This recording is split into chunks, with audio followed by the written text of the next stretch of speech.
আমি আর বাবারে একদিনও রাখতে পারবো না। তোমরা দুজনে কি করবা করো। কেন রাখতে পারবি না? আমরা কি প্রতি মাসে টাকা পাঠাই না? এই মেজো তো ঠিকই বলছে, প্রতি মাসে তো আমরা টাকা পাঠাই, তাহলে বাবাকে কেন রাখতে পারবি না? না পারম না। টাকা দিলে কি সবকিছু হয়ে যায়? 6 মাসের মধ্যে বাবার কোনো খোঁজ খবর নেও না তোমরা। বাবা বিছানায় পায়খানা করে, ওষুধ খাওয়াই দিতে হয়, গোসল করাই দিতে হয়, সবকিছু আমার একা করতে হয়। কেন আমি একা করবো কেন সব? তোমরাও তো বাবার সন্তান, আমি তো আর বাবার সন্তান একা না। দায়িত্ব আমি কেন একা নিবো? তোমাদেরও দায়িত্ব নিতে হইব। আরে আমি তো রাখতেই চাই, তোর ভাবি তো রাখতে চায় না। সে বিছানায় পায়খানা করে, সে পায়খানা পরিষ্কার করবে কে বল? কে পরিষ্কার করবো মানে? তুমি করবা? আমি করি কেমনে? বাবা বিছানা পায়খানা করে দিকে আমার বউ বাপের বাড়ি চলে গেছে।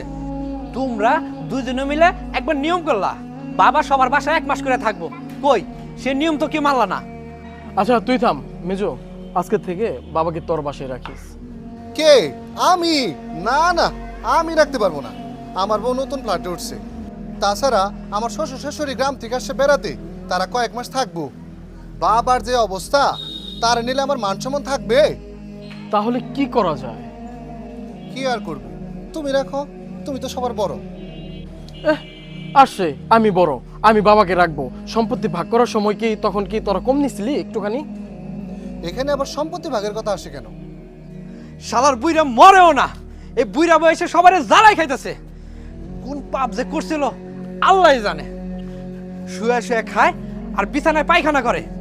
এই বুইরার জন্য আমার সংসারটা ভেঙে গেছে, আমার বউ চলে গেছে গা। শালার এত মানুষ মরে, এ বুইরা মরতে পারে না? আল্লাহ এত মানুষ রে নেয়, এ বুইরারে সহে দেয় না? তগো মানুষ করতে কত কষ্ট করছি আমি, আর আমি তোদের কাছে আজ বোঝা হয়ে গেলাম। আল্লাহ তুমি আমার মৃত্যু দাও, আল্লাহ তুমি আমার মৃত্যু দাও, মৃত্যু দাও। বড় ভাই, একটা কাজ করি চলো। কি কাজ? বাবাকে রাস্তায় ফেলে দিয়ে আসি, কেউ না কেউ বৃদ্ধাশ্রমে দিয়ে আসবে। কি বলস? এটা কি ঠিক হবে? ঠিক হবে না কেন? তুমি তার রাখবা না? মেজো ভাই চলো তো, বাবারে ফালাই দিয়ে আহি। এই যন্ত্রণা আমার আর ভালো লাগে না। মেজো ভাই তুমি ধরো তো, এখন সন্ধ্যা আছে, এখনই ফালাই দিলে কেউ দেখবো না। ধরো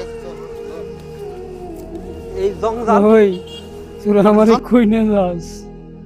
আমার তোরা নিস না, আমার তোরা নিস না, নিস না।